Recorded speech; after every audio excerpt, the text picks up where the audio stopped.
a nurse, a registered general nurse, but I'm not yet posted, but I'm doing private work for the meantime. I'm 30 years old and I'm single. That's right. I will be getting married very soon. Okay. No, I'm not saying no like that. But now I'm not searching. I'm not searching.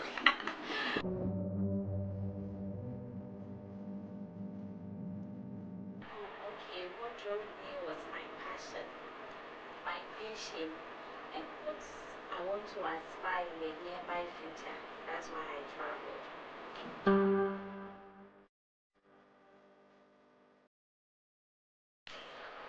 I was expecting something much more better and luxury than what I was experiencing in my country.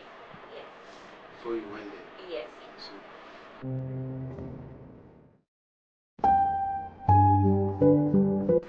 I left Ghana in 2015 and I returned 2018. I spent 3 years and I traveled to Saudi Arabia. Before going, I went through agents. Agents took me through my father's friend. So one day I was already into house help. I was a house help in Accra, Travel. And then I decided to want to do the housework, help work again. So I decided to come back to my mother because she was also into pastry business. So I decided to come and help her when she does it.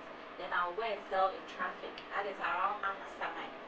So when I came down, the business started. She grew it, then I'll go and sell in traffic. So one day I was there, she went to salon and then she came back and told me that, oh, a friend of her is having this traveling stuff because I want to further my education that time. I told her, oh, so at that time, what was your educational level? Secondary school. You finished secondary Yes. school. Okay. So when she said it, I said, okay. From the beginning of everything, my father was not in support because he was like, in Accra, everybody can deceive you here and there. But I was also determined to take all the risks to further my education and get to where I want to get to. So within a period of a month, my passport and everything was ready. Oh, but hold on. Before you got your passport, okay, is it the person, the connection man who did it? The Yes. agent who did the passport? Yes. So she took your particulars? Yes, and then I went through clinicals and everything. They took my sample. I went to do other various tests to see whether I have some condition like TB, HIV, and all those things. Yes, I did that. So within a period of like a month, everything was ready for me to. Including a visa? Yes. Wow. Yes. This one It is was very connected fast. and After that, I went. I traveled.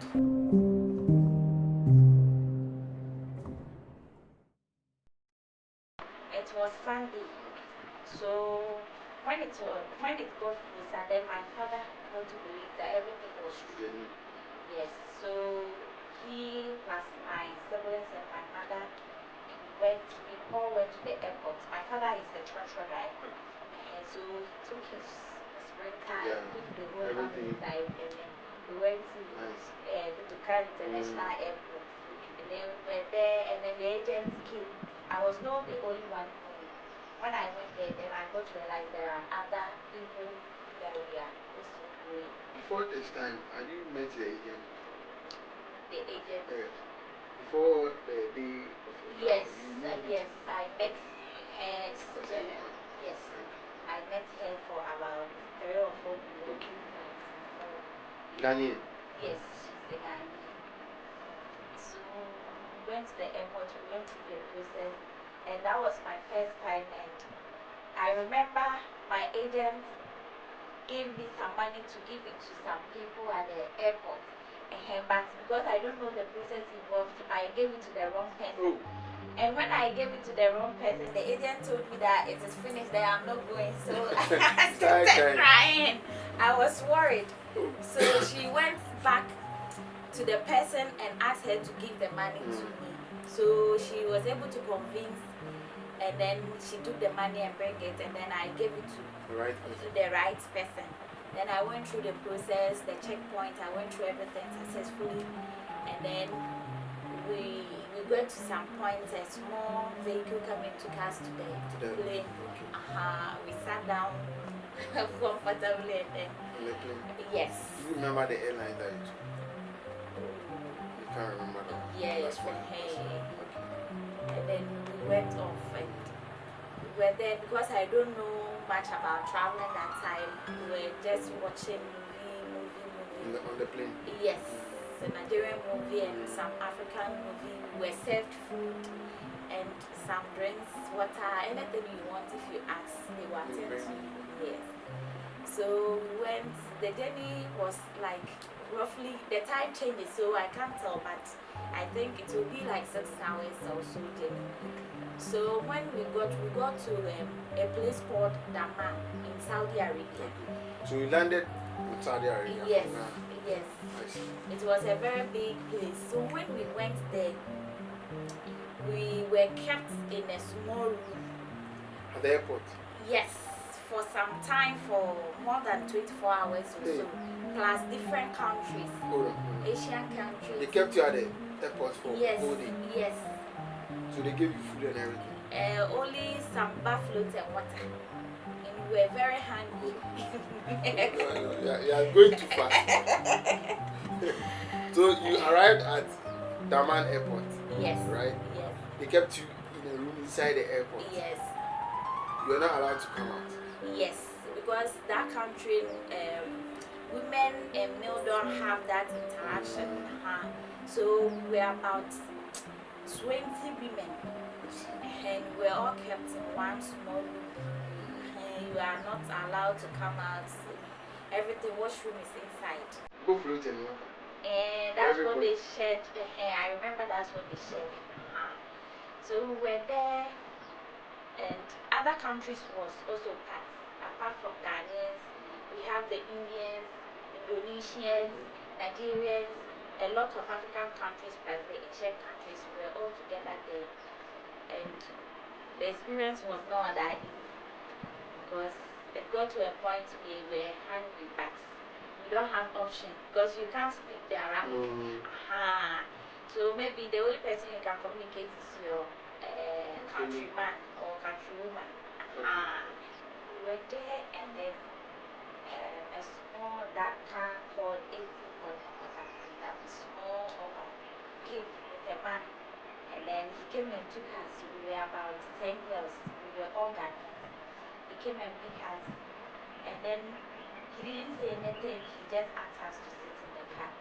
The car too was very tinted. You can't see anything. If you are inside, nobody can see. Okay. But you can see other people. Okay. So we were there. He took us from, the journey was like from, let me say, Eastern region to Kintown. It's very, like a very long journey. So we were in the car. We can't talk to him. We are not communicating. Eastern region to Kintown. So like it was maybe 8 hours. Yes. From Daman to Riyadh, from Daman to Hafa Abanton, where I was going, it was the Eastern Providence.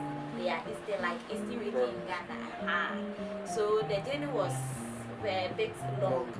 So we were in the car, we were not talking.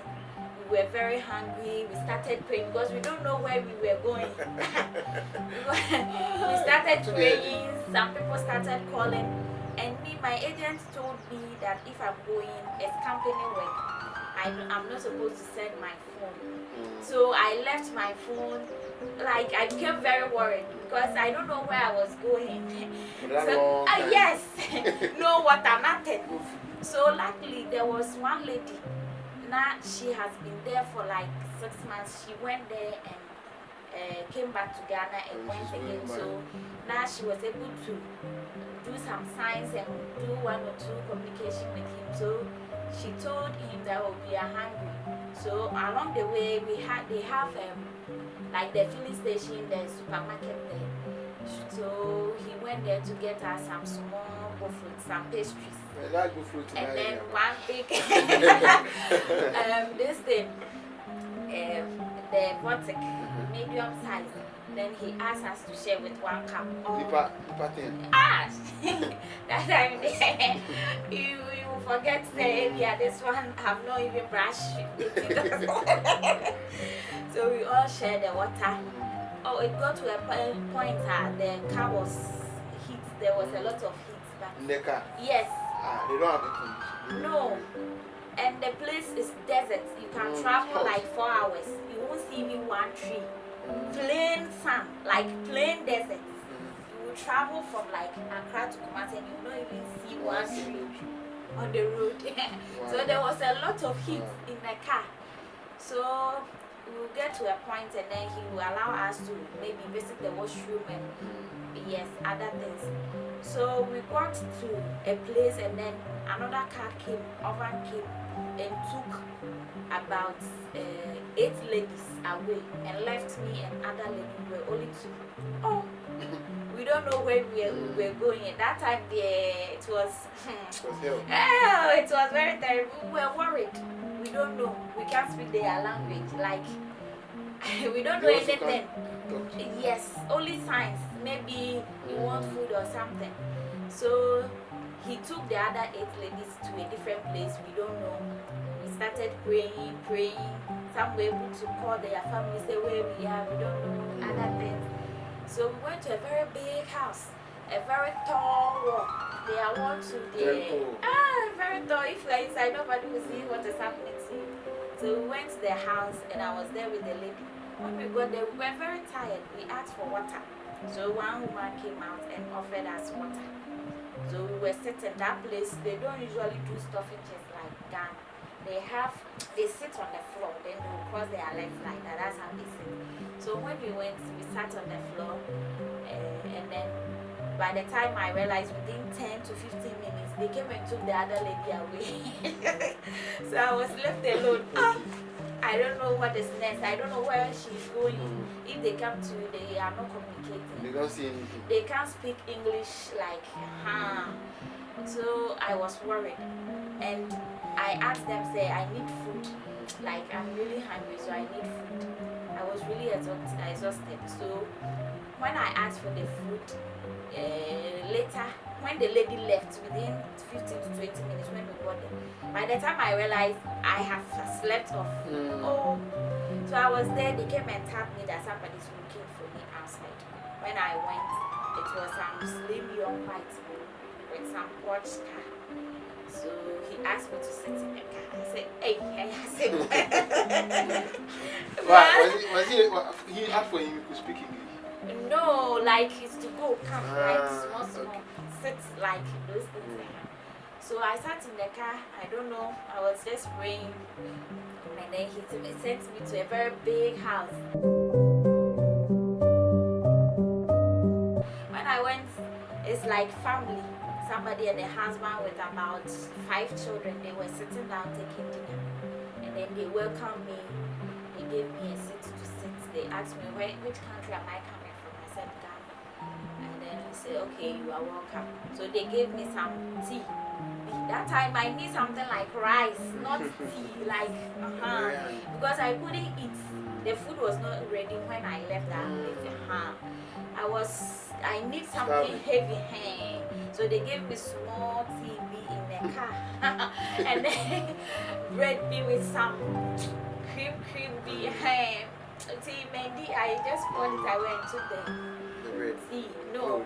Yeah, the bread there was some cream inside the bread. I don't like it. I'm watching baking. See, later the woman came and showed me a room. It was like their storeroom. In the house? Yes. To sleep there, some small bed. I went there to sleep. And then she gave me alarm and then watch. She was doing sign. Said that this time I should wake up. Oh, I was really tired. I didn't know around 4 this woman was tapping me. Get up. I got down and then she said, follow me. Scrub here. Oh, scrub here. The same. Company work now. And mama baby, very big house. They have almost about, is it 12 rooms? Each room has washroom, and she has 9 children. That's right. I'm supposed to serve all of them, cook for them, clean the house, iron their things. Oh, it was not easy. So when I got there, I was not having fun. I don't know how my family was also doing, so I became very worried.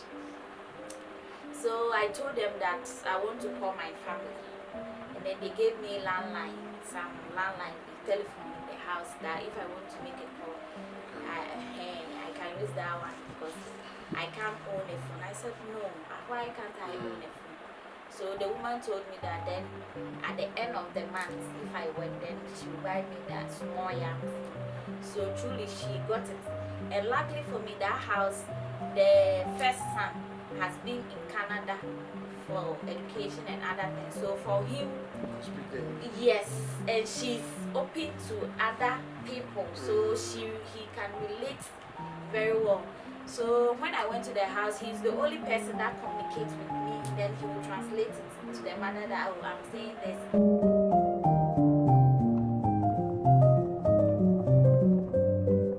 So the work was not easy. When I went from the beginning, now I was not familiar with the work and then the food. But luckily for me, now I have been doing this house help.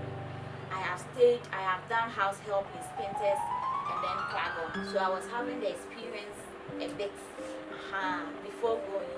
So I was able to adapt very fast to the house duties. Just that it is very stressful. When I went from the beginning, now I was not cooking. Now the woman will cook. Maybe I will do the cutting of the onions, the cutting, and then put that, then the woman will come and cook. But as time goes on, she was teaching you. Yes, how to cook their food, cook. So I was cooking in the morning. I'll wake up, prepare the small kids for school, their clothes. For the bathing there, she always bath the kids herself. Then I'll prepare their breakfast, pack their bags and everything. Then they will go to school. Then the older ones too, I'll iron their clothes for them, wash it, and then prepare them for work, do their breakfast. It continues like that. And one thing is, for them, they don't sleep early. And they don't eat their supper too early. Sometimes 8 o'clock we are not coming to prepare supper. And then they will sleep around 12 a.m., 1 a.m. And then I have to also join that. And then going to bed around that time and wake up like 4. Oh, it wasn't easy. It wasn't easy. Crack. Because you get only like 3 hours sleep. And then she doesn't care about you. They don't care what you are going through, whether you are having sleep or no. You just have to work. And how much were they paying you? Okay, that time I was taking 800 reals. How much is it in Ghana? That time it wasn't that much because of the dollar. If it comes, it was like 1,000 or 900 Ghana cedis that time. So when the month reaches with my salary, I told them that I would take it. Physical? Yes. But the woman was not willing. I said, oh. So I told the son that I wanted the money, physical. So when I went, they got a SIM for me. So they keep on sending me message that the SIM will be over. Like they have some duration until Who got a SIM for? the first son. And then it got to a point that the first son became something like interested in me. Something like And then how old was he? Oh, Faisal was around 27. At which time you were? I was around 25 years. So Faisal was getting interested in me, and then